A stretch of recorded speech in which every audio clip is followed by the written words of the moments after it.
Hi, everyone, and thank you for joining us on the Empowered Mama Summit. Today, I have Ashlee Greer, who is an intuitive leadership coach with us. Thank you, Ashlee, so much for joining us. Thank you so much for having me. I'm so excited to be part of this bodacious group of women who are ready to live that purpose-filled life. Woo! Yes. And I know that is your jam. So tell us a little bit about what you do kind of on a day-to-day basis, I guess. Absolutely. So my real focus is I really do a little bit of everything. I'm a former psychologist, so I work a lot with mindset. But what I truly do is I help women embrace their power so that they can truly live their divine genius, so they can really bring their brilliance into the world, so that they can really make a deep impact in the world. Because and I work with some business strategy and stuff, but I find that that's not really what people need. What people need is to get through their own stuff that makes them think they can't be that great, that it's not okay to be special, that it's not okay to stick your neck out, and all of those things that make people end up shrinking or playing small or settling for less.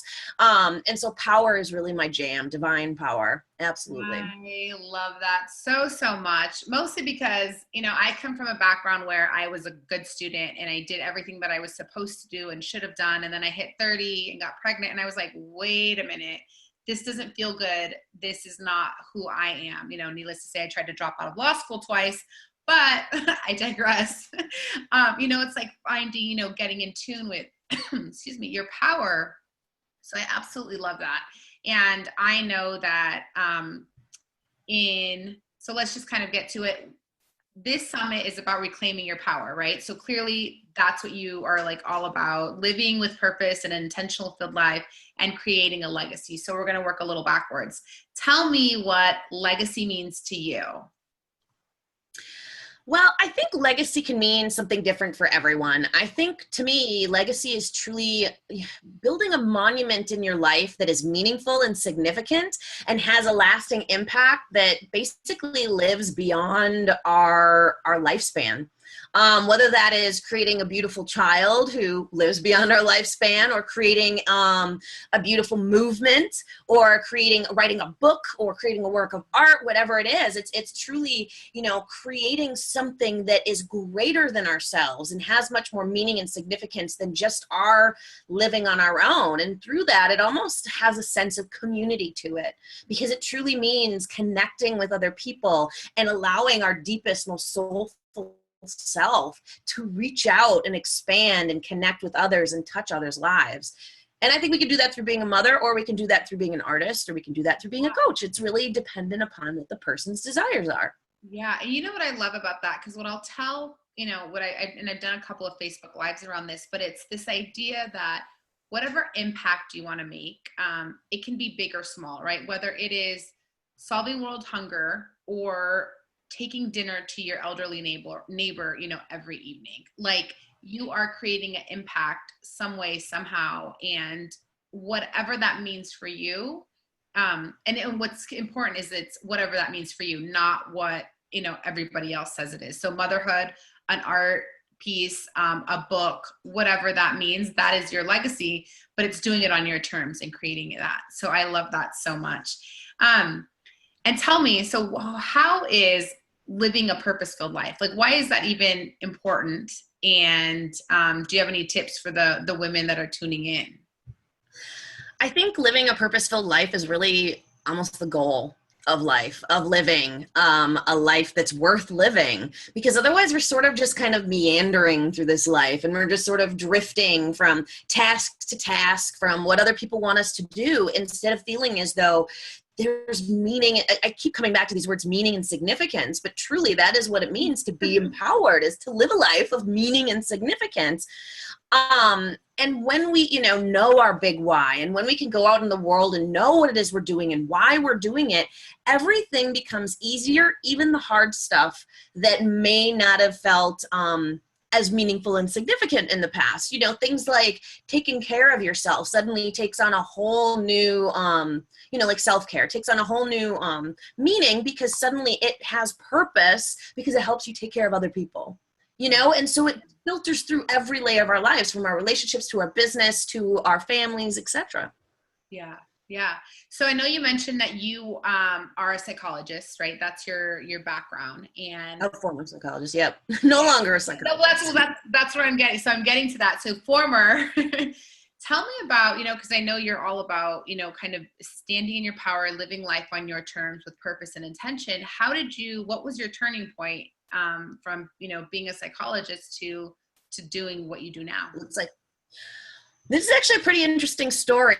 So I was a psychologist working at a Big 12 university. I specialized in all the hardest stuff. I was really great at my job, and I was miserable. I was totally unhappy. I had a life that looked great on paper, but it was a very kind of I always call it a khaki dried up life that looked good to other people, but didn't feel good like inside of my heart and soul. And so I ended up leaving my job as a psychologist and doing some writing for a while. I ended up getting hired by some of the biggest coach training institutes in the world to be the director of their coach training programs. And then I left my ex-fiance, who was a very nice but khaki man that just made me feel like too much all of the time. So I couldn't live in my greatness while being with him. And fundamentally, it was like waking up layer by layer to the areas in my life that I was unhappy with so that I could choose what would make me happy. And I could prioritize what would bring me that meaning and that purpose and that significance instead of just playing by the rules that other people have established for how our lives are supposed to look. And now here, I don't know if you can see, but I actually live in Hawaii, and that never would have been possible in my old life. And it's totally shifted. I'm now a successful coach, and I love my work, and I'm always writing and contributing to our society of this like change in consciousness, all because I allowed myself to do the thing that seemed freaking crazy. Yeah. I mean, who goes to graduate school for 8 years to quit the job that you got from graduate school? This girl. Yeah. And because and it made me feel good. And I love your energy, right? And you have this zest for life, which is like amazing. And I'm sure, I want to be a little bit more excited about life. But I want kind of like just that energy, and it's like clearly like you're embodying this, this like love of life, and that you're happy and doing what you want on a daily basis. And I'm sure as a coach and as a business owner, right, you have these ups and downs, things come up, but it's being able to work through that and knowing that you still love what you do. Like, you're going to get, life will throw crap at you all the time. So there's no like, oh, we're doing what we want in our purpose, and so it's okay. But I love that you really like own who you are, and you're really like in your power.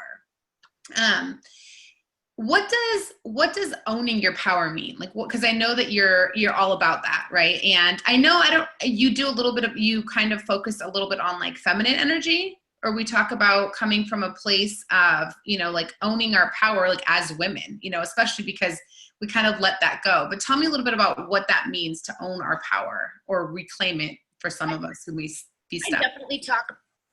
I definitely talk about the feminine energy, about the patriarchy, about all of these systems that have kept us separated from our power. But ultimately, it's also, I'm definitely, I consider myself a spiritual entrepreneur, and I work hand in hand with the divine. And to me, when we step into our power, it's truly stepping into the trust that who we are is enough, and that we don't have to be something other than what we are. Like, I often talk to people about this, about how when we discover who we are and our purpose in our life, it's not as though it's something out here we have to go grab and bring in. It's just revealing what's already inside of us and removing all of that conditioning that says we're not allowed to be exactly what we are. And we're not allowed to be, like I was saying, it was too much when in my old life. And now I'm like, this is who I am, and I love it. And women particularly fit into a smaller and smaller framework because they are taught that their existence is usually prioritized on keeping other people happy and on taking care of other people. And what happens with that is then they end up censoring themselves. They end up judging themselves when they're unable to make other people happy, because we truly can't make other people happy. And people end up feeling very unplugged from who they are, from their own desires, from what it is they truly want. And so it ends up sounding selfish, but I'm sure you can speak to this, being a mama yourself. prioritizing yourself first actually ends up pouring all of this beauty into your relationships, because then you have more to give and you have more to contribute to those people around you, because you're coming from that sense of genuine authenticity and, you know, this is I'm breathing my hair in, this expansive energy that makes people realize that it is a beautiful gift to be alive and to be able to follow our dreams and our desires. Yeah. You know, and I think that, you know, as, you know, whether we're moms, whether we are just, you know, we have our business, we have, you know, there's this idea of, you know, like, this is our baby, right? My business was my first baby. And then I had my daughters. And so I joke that she's my second, but really it's like, you know, this business or like our, you know, our art or our book writing, whatever it is our baby. And when we can connect and come from a place where we are whole and really in tune with who we are, what we pour into that, what we pour into everyone else, you know, is even more amazing than what we could have imagined. Right. And in terms of just kind of like power or the word empowered, right? Because we're on the Empowered Mama Summit. What does that mean to be empowered? Like, what does empowerment mean to you? I think, again, that can be a complicated question, because that's going to look different for every person, and it's going to look different depending on where they are in their empowerment journey. Yeah. And in their journey to stepping into their divine power. For some people, it might look like they're finally standing up for the things that they want. For other people, it might be, you know, not going to the family events that make them uncomfortable or that they don't really want to do. For other people, it might be, you know, creating their magnum opus and creating this big painting that they're like, what? I'm the person who's going to create this? This is incredible. And uncensoring their voice so that they can truly, you know, communicate their genius to the world. And for other people, being empowered can mean, you know, truly every step they take in this world creates these ripples outward that affect everyone around them and create more ripples through each and every person that ripple impacts. I think that's ultimately the goal, is to become, that's a weird word, but like a rippler, you know, where you're constantly creating these ripples of energy in the world, where every moment of your presence in it creates something without you having to try to create something, because your presence creates the shifts. And you know, that's, you know, what comes to me is because, you know, we think about this ripple effect, right, that you were talking about, and it can be positive and it can be negative, right? The idea is your legacy, you want to be a positive rippler, right? You want to live your life in a way that inspires others or that influences others, or, you know, they just, you know, can look to you and know that whatever you are doing is going to be positive, and that's the vibe that you're sending off. I mean, if you're kind of living out your life right now where it's more negative, it's pessimistic, it's kind of always like down and out, like that ripple is creating your legacy. And so I think that that's, you know, really key to pay attention to. I mean, and so, you know, just to kind of dovetail on what you're saying, like we're talking to mamas here, and the primary ripple they're going to be affecting is on their children. And so if we're creating a negative ripple effect, our children are adopting those attitudes just because they think that's the way the world works. Yeah. And so I think you're right. Like, probably the first step is ultimately adopting this sense of positivity and hope, and just, you know, like, feeling inspired every day. I have this theory that I say every single day is the best day of my life. People are like, are you nuts? Have you ever had surgery? And I'm like, yeah, I have. I've been in those places, but you know what? Each of those days that are uncomfortable and that are hard make me a better person and allow me to grow into who I'm meant to be, you know, allow me to grow into my fullness. And that means every day I'm winning. Yeah. And that perspective is just, every day feels like you're building something instead of every day something's being taken from you. Love that. And that, I mean, that's truly kind of stepping into your power, where you're in control and it's not something that's like essentially sucking the life out of you. And, you know, it's interesting that, you know, and that's a great point. We are on, you know, we're talking to moms here. I mean, there's some that may not be, or at some point, or, you know, they want to be a mom in the future. We have kind of a range, but that is key, right? We are the example. And I find that, you know, based on like the women that I've surrounded myself with, that I do retreats with, that I work with, you know, in coaching, the family of origin, this concept of family of origin and the impact that it has on us is huge. I think that, as you know, when we become parents, we learn from our parents, and it's our job to either change the cycle or, you know, keep it up depending on which way you want to go. But I have found that so many people, you know, you learn, it's almost like the blind leading the blind, right? Your great great grandparents taught your, you know, great grandparents what to do, and then they taught your parent, your, you know, and so on and so on. And so you learn, and as moms, as parents, or people who with nieces and nephews, godchildren, it is our job to figure out what ripple we want to create. I think that that is, you know, that's such an awesome point that, you know, I have not yet touched on in any of the other interviews, but that the way we live our life really will heavily impact the future generations. And that, I mean, your legacy, right? So tell me, do you have any tips for kind of, if there's, you know, their moms are watching, or women who are kind of feeling stuck or looking for like their purpose and meaning and don't really know what to do or how to get out of it. Do you have like one piece of advice or something that you'd want them to take away from this interview? It's always hard to boil it down to one piece of advice. Okay, you can do two.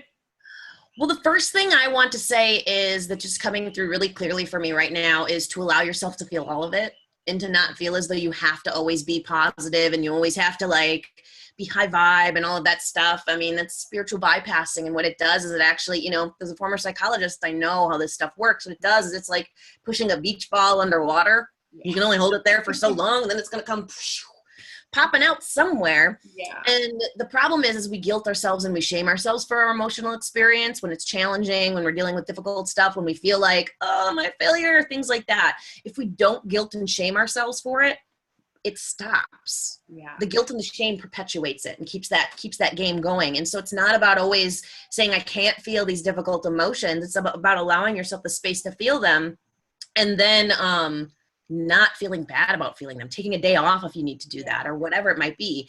And then the other piece of advice I really want to give is start where you're at.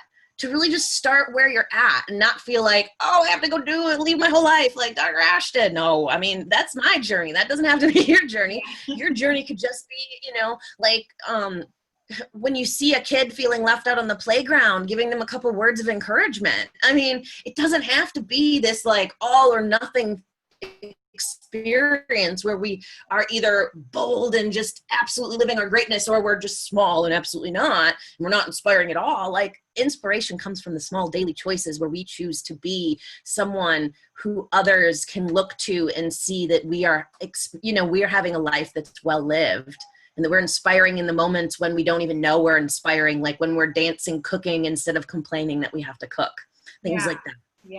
Yeah, I love that so much. It's funny because I started this thing kind of unintentionally with my daughter, where we will dance on Saturdays, Saturday mornings. And it was really for me to kind of, I'm like, okay, you're not in daycare. Mom may lose it, and I need to keep you entertained and get you tired for your nap. So we'll do dance parties. And I'm like, okay. And she thinks it's like the best thing. I think it's the best thing, you know, and I just, you know, and that's kind of what reminded me. It's like, okay, or I got to wash dishes, and my daughter's like really excited to help me. So come help me. Like, we're going to make this awesome, and we're going to splash each other, and we'll make a big, you know, and we'll mop the floor while we're at it. You know, all of these things, but really just focusing on like the little things, right? And I think that that's really important, the kind of start where you're at, because everybody's journey is different. Everybody's journey kind of goes at a different pace, right? It could be where you just like, screw this life, I'm going to pick up, leave, and just do everything at once. Or it's you make small changes. You know what, today I'm going to take 30 minutes for myself and go to the gym because I need to release some stress because the kids are driving me nuts, or my boss is like, or my coworker, whatever it is, you know, slowly, like little, you know, habits that you can change on a daily basis that just kind of fill you up, and then allow you to recognize the happiness or what brings you joy and that power that, you know, that you've talked about, and that, you know, we're kind of covering here. Yeah. And trusting that those small steps contribute to the big ones. They are, that's what makes up the big ones. Yes. You Yeah. know, it's like that quote by Gandhi, a journey of 1,000 miles starts with a single step. We have to take each step along the path. We don't just like giant leap 1,000 miles, you know? Yeah. And I think too, the other thing that you talked about was, what was the last thing? It was, I'm drawing a blank. Before we talked, it was what was the first piece of advice? Feeling your emotions. Yes. And yeah, so we're on here and we're like, yes, life is great. We've kind of tuned into our purpose and we're living in our power. But all of the experts that we're interviewing, whether it's today, tomorrow, whatever, have all been stuck at some point, have been like, okay, you know what, this is not the life that I'm intended to live. And we've all been there. And feeling the crappiness, it's normal. Feeling the shifts from being scared shitless about the change that's about to happen, or, unsure and this kind of uncertainty, or feeling like the mom guilt. It's funny, my daughter's out of daycare this week and I just took a trip for business retreat and now I'm back and she's out of daycare, but I'm like, I have to work. And so she's with my mom and she was crying and I'm like, oh, I feel so bad. And I'm like, you know what? But I'm running a business. I'm interviewing amazing women and I'm connecting, and all of this that I'm building today, I'll see her in 3 hours, and all this I'm building today will be for her future and for her benefit. So knowing that, feeling the guilt, feeling the craziness, it's okay. Like, I love that so much because as women, moms especially, we're like, oh, we have to have it all together. Like, we have to be like Pinterest mom. And I'm like, screw that. I'm more, no. Get some googly eyes and stick them on made stuff. Like, you don't have to bake every muffin from scratch. Right? Yeah. They have some really good organic box recipes in the grocery store. So go pick those up. Yeah. Anything else that you want to share with the moms here today, or any, tips, advice, whatever?